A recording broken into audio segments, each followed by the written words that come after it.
Ouais, merci pour ce commentaire aussi. C'est chouette sur les mots, ces 4 mots d'un autre commentaire d'une autre personne. Et on voit la magie dans les commentaires, et ben qu'en fait ça parle à plusieurs personnes et que ça rebondit. D'ailleurs, c'est le mot que tu as utilisé et du coup j'avais envie de rebondir aussi sur ce mot rebondissement avec cette sagesse maya, parce qu'effectivement dans la vie, et ben on rebondit. C'est un peu comme une balle de flipper, on est bousculé à droite, à gauche, tout ça parce qu'en fait on est, comme je disais dans mon précédent réponse à commentaire, on est des êtres électromagnétiques et donc on est attiré par des choses et on est repoussé par d'autres.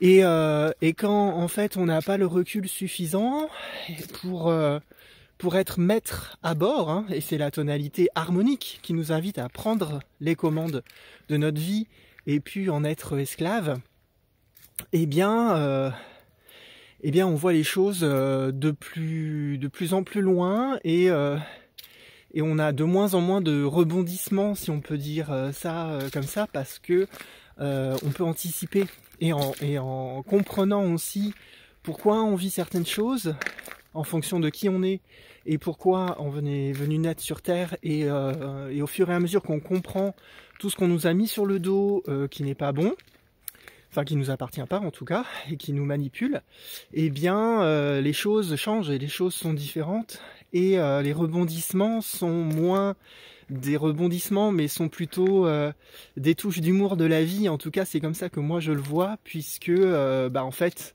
on sait qu'est-ce qui va se passer. On ne sait pas forcément dans les détails comment, mais on sait que ça va se passer. Et du coup, au fur et à mesure, les rebonds sont moins violents, sont plus doux.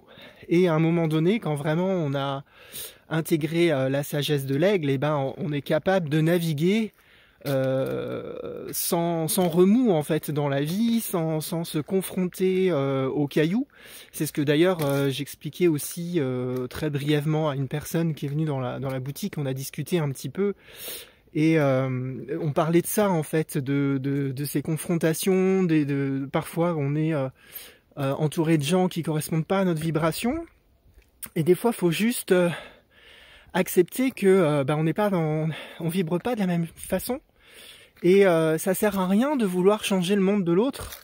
Si vous êtes dans le monde de la compassion, je sais pas moi, de la solidarité et dans l'amour du prochain, et que vous êtes entouré de personnes qui sont agressives, qui sont toujours dans la confrontation et la lutte, ça sert à rien d'essayer de changer ça, parce que c'est pas votre nature, c'est leur nature. Mais eux comme vous, il n'y a aucun intérêt à essayer de changer les choses. Les choses, elles sont comme elles sont. Par contre, on peut traverser ça en passant simplement à côté. Ça ne veut pas dire qu'il faut ignorer. Il faut savoir à quoi ressemble le monde. Il faut connaître le monde dans lequel nous sommes immergés, mais ça ne veut pas dire tout accepter. Il faut accepter que ça existe, mais il ne faut pas forcément accepter de le vivre. Ça, c'est notre choix. C'est comme une rivière. Dans une rivière, il y a des cailloux. Mais la rivière, elle cherche pas à traverser les cailloux, elle cherche pas à traverser les rochers, elle passe juste à côté. Donc dans la vie, c'est pareil. Il y a des rochers. Et à quoi ça sert de vouloir traverser le rocher si nous sommes pas un rocher et que nous sommes de l'eau? Eh ben, le rocher est là, il existe, c'est ok. Et nous, on passe à côté. Voilà. Donc c'était mon inspiration du moment grâce à ce commentaire du rebondissement. J'espère que ça crée des rebondissements dans votre réalité avec ce petit partage. Belle journée!